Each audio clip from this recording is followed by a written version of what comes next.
Pessoal, então, dando andamento, né? Força na peruca, dando continuidade. Agora a gente vai começar a entrar no modo de endividamento, né? Vamos entender um pouquinho, a gente vai falar a respeito do endividamento, né? E na sequência a gente vai falar a respeito de como pagar as dívidas, tá? É claro, pessoal, que assim, na verdade, eu acho que, sabe esses cursos assim de finanças pessoais que tem na internet? Assim, a grande maioria, né, desses conteúdos disponíveis, eles, assim, eles conversam muito com a classe média, né, pessoal? Inclusive, tem coisas que eu vou dizer aqui nos próximos módulos que podem realmente repercutir aí, causar algum tipo de mal-estar, né, na internet, enfim. Mas, enfim, não importa o que falarem a respeito disso que eu vou estar sugerindo aqui, como eu já falei antes, né, a gente preparou esse conteúdo para pessoas reais, com problemas reais, tá? Eu não vou ser repetitiva, né? Até porque nesse módulo aqui a gente vai estar falando bastante a respeito dos números, né? Do que é vida real, né? Então, quando a gente pensou no conteúdo aqui, foi justamente pensando naquelas pessoas que realmente estão aí com a questão da subsistência já quase comprometida, tá bom? Então, isso aqui não é um curso de finanças pessoais para classe média, tá? São informações factíveis, né, para o momento que a gente está vivendo agora, tá? Então, vamos iniciar.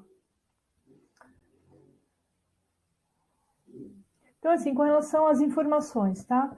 Na verdade, esse módulo, onde a gente fala sobre endividamento, é mais para embasar, né, para justificar a orientação que a gente vai estar passando logo a seguir, que é em como pagar as dívidas, tá? A gente desenha uma estratégia, né, para pessoas reais, com problemas reais, lembrando sempre, conseguirem pagar, estabelecer um planejamento mais factível, mais verdadeiro, né? Enfim. E agora a gente vai entender um pouquinho mais a respeito dos números, né? Qual é a realidade que a gente está vivendo, afinal de contas. Enfim. Bom, o Brasil ele é composto, nós temos aí no total 214 milhões de habitantes, né? Dentro desses 14, assim, dentro desses 14 milhões de habitantes, 77%, eu disse 77%, hein? São quase aí 80% da população está endividada, né? E desses 214 milhões de pessoas, 41%, quase a metade do país, está, sim, negativada, tá?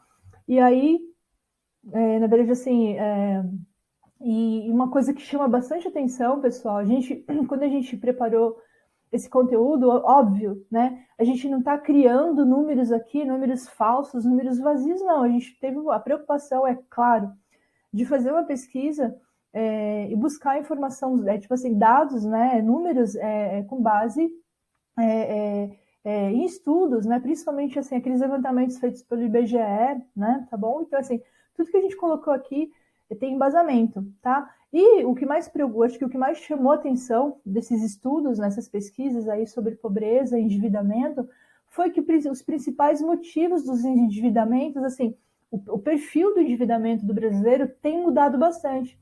E isso causa preocupação. Por quê? Se antes os endividamentos eram assim, concentrados ainda é o cartão de crédito ainda é o maior vilão. Mas a questão é o que está sendo pago com cartão de crédito. Então as pessoas fazem compra no supermercado, botam no cartão de crédito. Inclusive, algumas pessoas fazem até o parcelamento do pagamento do aluguel através do cartão de crédito. Enfim, o perfil do endividamento mudou bastante e cada vez mais essas dívidas são relativas a gastos com alimentação, gastos com moradia, gastos com as contas de energia, de telefone, de internet, de gás, né? Então as pessoas não estão desperdiçando, não, elas estão fazendo malabarismo para pagar o que é básico, né? Então, vamos entender um pouquinho sobre esses números aqui. O endividamento já atinge quase 80% das famílias brasileiras e é o maior em 12 anos. O endividamento. Bom, nessa matéria da CNN, né, então ficou. A gente tem o nível de endividamento que a gente está vivendo hoje, ele é o maior nos últimos 12 anos. Então, assim, desde 2010, o Brasil não tem tantos endividados assim, tá? E aí a gente separou algumas matérias, né, para, enfim, para embasarem isso que a gente está falando, né? Então, assim, desde 2010 a gente tem um recorde no endividamento, né? Então, endividamento, matéria da CNN, endividamento atinge 77,7% das famílias brasileiras, maior patamar desde 2010, diz a Confederação, né? Confederação do Comércio. Aí a gente tem aqui essa outra nota do portal de notícias Poder 360. Inclusive, pessoal, esses cortes que a gente fez das matérias, assim, a gente super recomenda que vocês conheçam, né, esses portais de notícia para vocês estarem antenados aí sobre alteração de lei, sobre resultado enfim, informações do mundo da economia, tá? Então não fiquem perdendo tempo só vendo futebol e mulher pelada na internet. Eu sou sincera. Né? Tipo assim, busque informação lá. Os portais de notícia trazem assim muitas informações que podem abalar aí, né, impactar a sua vida real, tá? Então, esse site aí do Poder 360 é um site que eu adoro. Eles trazem muitos gráficos, muitos dados, assim, então é bem interessante de vocês acompanharem, tá? Bom, então voltando para a questão do endividamento, né? O endividamento das famílias ficou em 77,3% em junho, né? Então, assim, se a gente olhar para esse gráfico aí do portal 360, então, assim, em janeiro de 2019, 60,1, em janeiro de 2020, 65,3, em janeiro de 2021, 66,5, e junho de 2022, na verdade, ele teve um pico, né, em maio de 2022 para 77,4, e deu uma caída de leve, mas ainda em junho, o endividamento atingiu 77,3% da população brasileira. Cara, é quase 80%, é muita gente. Então, a gente, assim, traduzindo na linguagem mais chula, né, 80% dos brasileiros estamos ferrados, tá? Então, não se sinta sozinho.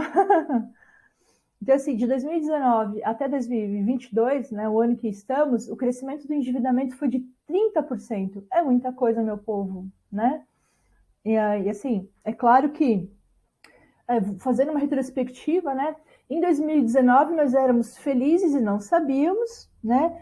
Em 2020 veio a pandemia, né? No comecinho de 2020 a gente teve a primeira onda do coronavírus. Em 2021, mais pandemia, mais lockdown, né? Então vocês percebem, em 2022, enfim, o que aconteceu? A gente teve o resultado desses anos de 2020 e 2021, né? Então todo o comércio fechou, empresas fecharam, multinacionais foram embora, o desemprego triplicou, quadriplicou, e hoje a gente está aqui em pleno 2022, graças a Deus, sem o coronavírus, né? Está controlado, mas o desemprego está aí, né? Mais ou menos. Agora do portal G1, né? A inadimplência bate novo recorde e atinge 66%, 66 milhões de brasileiros em maio, aponta a Serasa, tá? Então, quando a gente falou daqueles 41% da população, esses 66 milhões de pessoas aí são os 41%, tá, pessoal? É muita gente. Então, a gente fez um gráfico aqui, só para a gente entender direitinho. Lembra que eu falei para vocês que o perfil da dívida que preocupa? O perfil da dívida mostra quanto o nosso país está na merda, tá? Então, assim, nesse gráfico a gente vai entender quais são as principais dívidas do brasileiro. E a gente também vai entender qual que é o maior inimigo, tá, pessoal? Então, assim, fonte, o G1, né, o portal do G1, do dia 7 de julho de 2022, tá? Então, principais dívidas. O cartão de crédito segue com a principal dívida das famílias, atingindo 86,6% dos endividados, né? Então, assim, a gente vê aí nesse gráfico a coluna mais alta, né?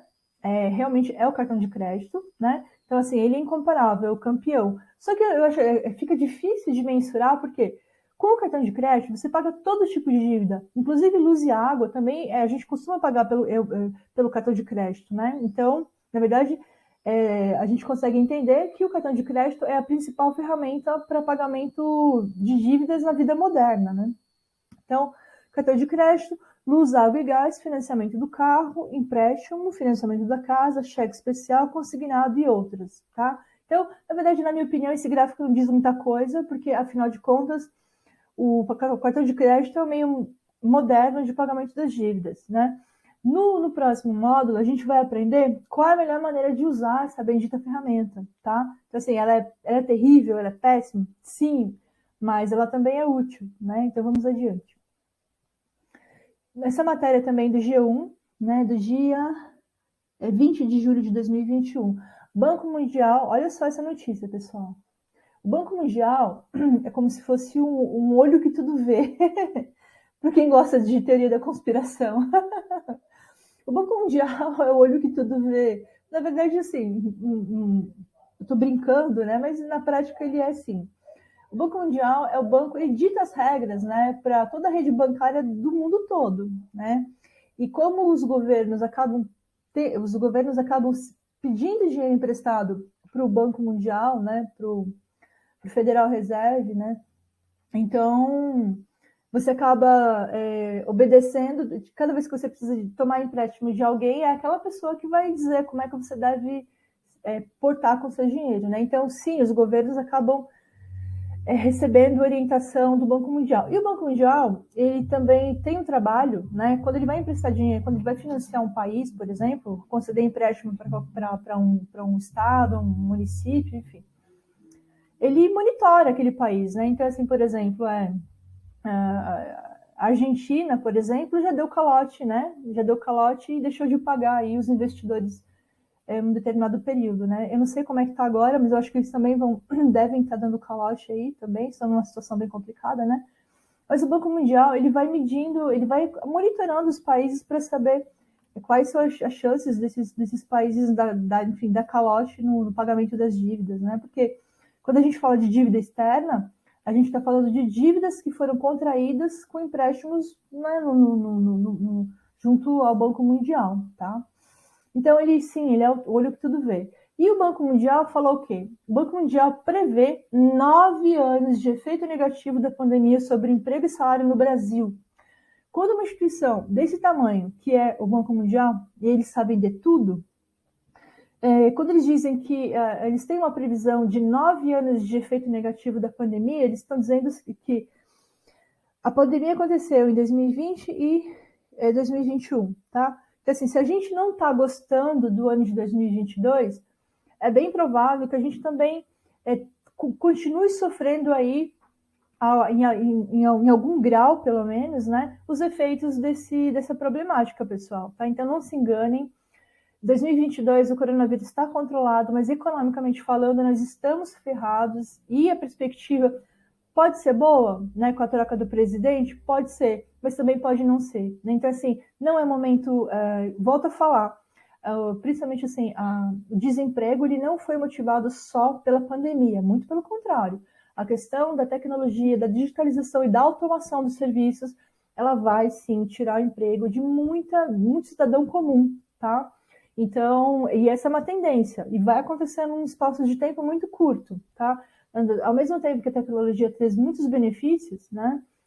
Por exemplo, eu estou gravando esse curso aqui, falando para vocês, pretendo oferecer para diversas pessoas ao mesmo tempo, fazendo uso da tecnologia. Tá? Então, a tecnologia ela não é só negativa, ela também traz vários benefícios. O problema é que isso tende a punir principalmente as pessoas com baixa instrução. Né? Então, assim, olho vivo não é momento de desperdício, de entrar em dívida, não é momento de fazer aquisições impensadas, de jogar dinheiro pela janela, tá? A gente está fazendo esse módulo aqui para abrir o teu olho, para que você tome consciência de que a questão do controle financeiro não é uma balela, não é assunto de classe média. As pessoas mais pobres precisam tomar consciência disso e, assim, o mais rápido possível. Vamos continuar aqui com os slides? Então, o Banco Mundial prevê 9 anos de efeito negativo da pandemia sobre o emprego e salário no Brasil, tá? Então, a perspectiva, segundo o Banco Mundial, né, as perspectivas econômicas, na realidade, para o mundo, né, pessoal? O mundo está ferrado. E no Brasil também não será muito diferente disso.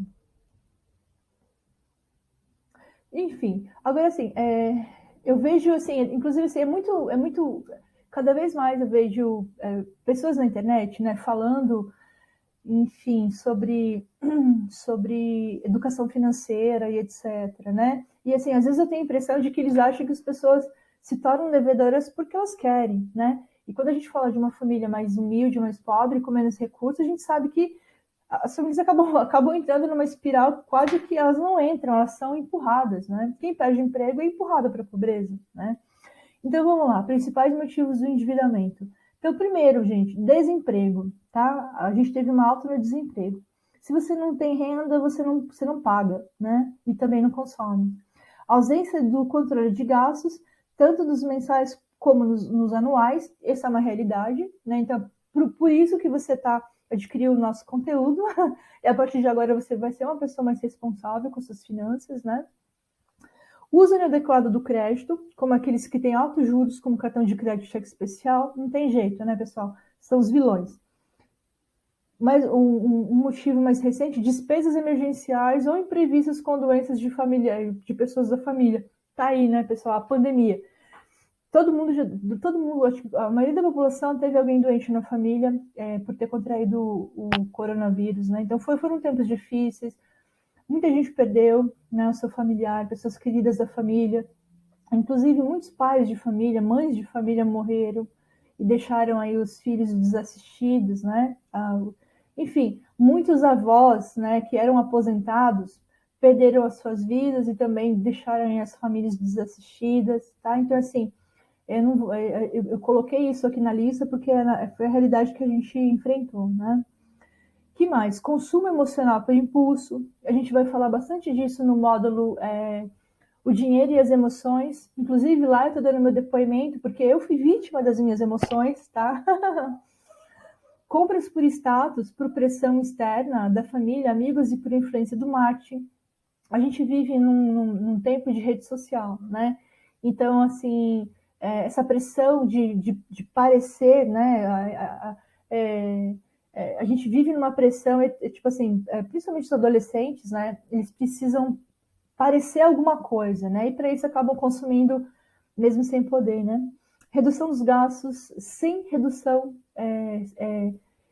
dos ganhos, né? Então a sua renda reduz e você não reduz os seus gastos, né? Muita gente teve perda de renda, mas não fez o ajuste necessário no orçamento, né?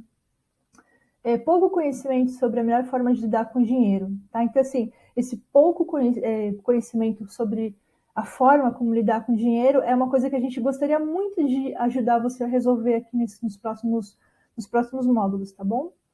Então, vamos adiante. Agora, vamos entender quais são as consequências de estar negativado, né? O que você deixa, né? Como que você é punido? Se você estiver negativado, você vai ter esses entraves aqui na sua vida. Então, primeiro, crédito negado, né, sem qualquer tipo de acesso a crédito, como empréstimos, financiamentos ou cartão de crédito. Se você tiver negativado, babau, né, você não tem acesso a isso. Alugar um imóvel, tá? A maioria, pelo menos nas grandes cidades, né, a do interior, acho que diria que nem tanto, que no interior as pessoas falam mais de pessoa para pessoa, né? Mas assim, de uma maneira geral, para você alugar um imóvel, as imobiliárias, e tanto as imobiliárias quanto os proprietários, eles exigem que o inquilino tenha nome limpo, né? Para que eles possam celebrar o contrato de locação. E normalmente também é exigido um fiador ou o pagamento de um seguro-fiança. Como hoje em dia ninguém quer ser fiador, e nem eu indico que ninguém seja fiador de ninguém, a saída seria a contratação de um seguro-fiança, tá? A seguradora, para que ela libere para você o seguro-fiança, você precisa estar com o nome limpo, tá? Então, se você está negativado, você vai ter dificuldade de alugar um imóvel, sim. Emprego, né? Dificuldade de contratação. Mesmo que na prática isso possa parecer contraditório, algumas empresas consultam o CPF dos candidatos. Isso aconteceu comigo, tá? Então, assim, eu sou uma prova viva disso. Normalmente são vagas de emprego em instituições financeiras, né? Então, por exemplo, bancos, financeiras. Inclusive, tem até, por exemplo, se a vaga for se for uma vaga conectada aí com a rede bancária, normalmente, se você tiver algum tipo de negativação, você é desclassificado, né? Empreender em sociedade. Essa parte eu acho bem prejudicial, tá? Caso você queira se tornar sócio de alguém, suas pendências pessoais podem refletir na análise de crédito da empresa. acarretando problemas para a obtenção de financiamentos e crédito em geral para a empresa, pois o cadastro dos sócios também é avaliado. Por exemplo, digamos que você é sócio com outras pessoas numa pequena empresa, né? Pequena, grande, não importa. Quando a empresa vai solicitar crédito, tipo algum empréstimo, né, para capital de giro, seja lá o que for, o banco ele vai fazer uma análise da ficha da empresa, da pessoa jurídica, mas ele também vai analisar ficha por ficha dos sócios. Se tiverem meia dúzia de sócios, a ficha da meia dúzia de sócios vai ser avaliada. E se um deles tiver restrição cadastral no SPC e no Serasa, isso pode interferir, tá bom? Então fica aí o alerta. Se você tem um sócio e você está percebendo que o camarada está começando a se complicar na vida financeira, olho vivo. E se você é essa pessoa complicada, muito cuidado, porque você pode prejudicar aí a empresa onde você é sócio, né? Penhora de bens. Se o seu, olha só, gente, isso é bem interessante, tá? A gente falou bastante sobre penhora de bens, né, no último módulo. Então, penhora de bens. Se o seu companheiro possuir dívidas, elas podem comprometer os bens do casal. Ou seja, mesmo que você tenha o nome limpo, se o seu cônjuge tiver uma dívida, ela pode recair sobre os bens que vocês têm em comunhão, tá? Como casa, carro, eles podem ser penhorados. Veja o vídeo sobre amor e dívidas. Olha só, em setembro a gente vai incluir outros 2 módulos, né? Um módulo que fala sobre empreender, né? Como ganhar dinheiro empreendendo. E o outro módulo que vai entrar em setembro, ele se chama Amor e Dívidas, tá? Eu também tenho uma experiência, eu também vou colocar meu depoimento lá, sem dar nome aos bois, claro, né? Mas eu tive uma experiência bem complicada também de relacionamento com dívidas, né? E assim, o objetivo a gente vai passar algumas orientações, principalmente para a garotada que está começando agora a se relacionar e tudo mais, né? Cuidados que você precisa ter antes de se relacionar com uma pessoa. Então, se você por exemplo, digamos que você você é esposa e a sua vida financeira é toda organizada, você tem o nome limpo, né? Só que o seu marido é muito louco e ele não tem parâmetro, ele gasta mesmo, se enfia em dívidas, né? Então, assim, a gente tem aí 2 pessoas com comportamento financeiro completamente diferentes. Isso também pode acontecer, digamos, o cara é super regrado, super organizado e a mulher é porra louca, gasta com tudo, né? Vai pro shopping, faz loucuras. Numa situação dessa, isso é muito péssimo, porque se vocês se casaram aí num regime de comunhão de bens, né? E vocês tenham bens adquiridos juntos, né? Digamos que vocês compraram um apartamento, não importa quem deu mais e quem deu menos. Se tiver uma dívida na parada, se o outro lado, né? Se o seu companheiro ou companheira pisou o pé no tomate, fez uma dívida, ele pode colocar aquele bem que vocês adquiriram juntos com tanto esforço em risco, tá bom? Então, assim, dívidas, dependendo do tipo de dívidas, são perigosas, tá? E quando a gente fala de casal, né, tipo de relacionamento, sim, né, isso pode ser perigoso, tá bom? Então, lá em setembro, vocês fiquem, a gente vai estar mandando, né, a notificação para vocês quando esse módulo estiver pronto, tanto o módulo empreender, quanto esse módulo amor e dívidas. Na verdade, amor e dinheiro. O nome do módulo vai ser amor e dinheiro, que a gente vai colocar em setembro, tá? Eu não sei, eu acho que eu vou estar ensinando muita gente a se tornar mercenária. Mercenária ou mercenário, né? Porque da mesma maneira que a gente tem o boy magia folgado, a gente também tem as meninas que são aproveitadoras, né, gente? Então, o objetivo é passar informação e o nome da nossa plataforma é Alerta Consumidores. Então, assim, serão alertas para que vocês tenham aí vidas amorosas mais saudáveis, né? Sem comprometer o dinheiro, né? As coisas não podem se misturar. Que mais?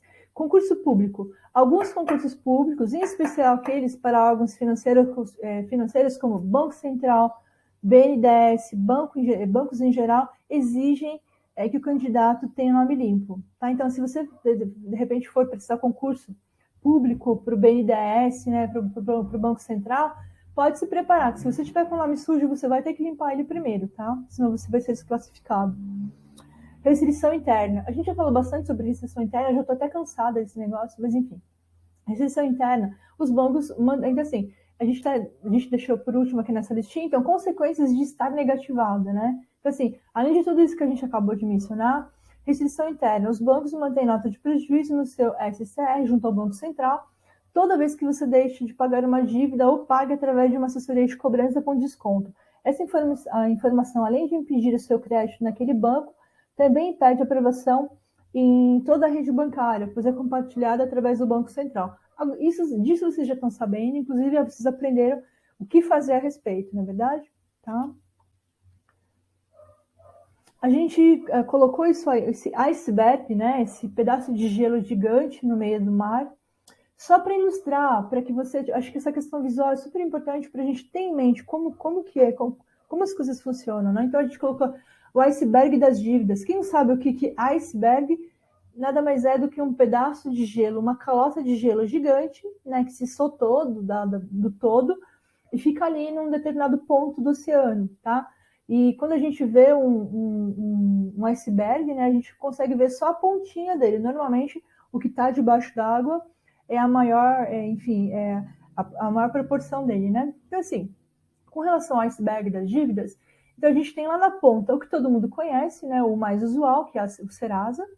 A gente tem o SPC, o SPC, que também controla o SPC, mas assim, são órgãos que todo mundo já conhece com mais facilidade. O CCF, né, que é o cheque sem fundos do Banco Central. Protestos, cartório de protesto, que também é bem conhecido. Aí a gente começa a mergulhar no oceano e chegar e entender as dívidas mais profundas, né? Então, assim, dívida ativa municipal, IPTU, ISS, ITBI, dívida ativa estadual, IPVA, ICMS, ITICMD, dívida ativa federal, IRF, que é o Imposto de Renda Pessoa Física, Imposto de Renda Pessoa Jurídica, IOF, e aí tem os outros, né? IPI, COFINS, PIS, PASEP, INSS, enfim, para quem é empresário, né, e paga esses impostos. Mas pessoa física também, enfim, dependendo do seu rendimento, tem imposto de renda. Ações judiciais. Aí a gente já está chegando bem lá no fundo do oceano. Então, ações judiciais, tribunais de justiça, né? E a restrição interna, que está lá no fundo, e a maioria dos brasileiros nem sabe que existe, não sabe se é de comer, se é de beber, se é de passar na cara, né? Mas, enfim, você já viu o módulo onde a gente explica o que é restrição interna, então você já sabe do que se trata, tá? Então, esse é o iceberg das dívidas, tá? O que todo mundo sabe e o que as pessoas não conhecem tão bem, tá bom? Então, você já fica ciente disso, tá? Bom, pessoal, a gente deu só uma leve passadinha sobre, na verdade, é só uma introdução a respeito do endividamento, né? E agora, no próximo módulo, a gente vai estar conversando sobre como pagar essas dívidas, tá bom? Então, até lá.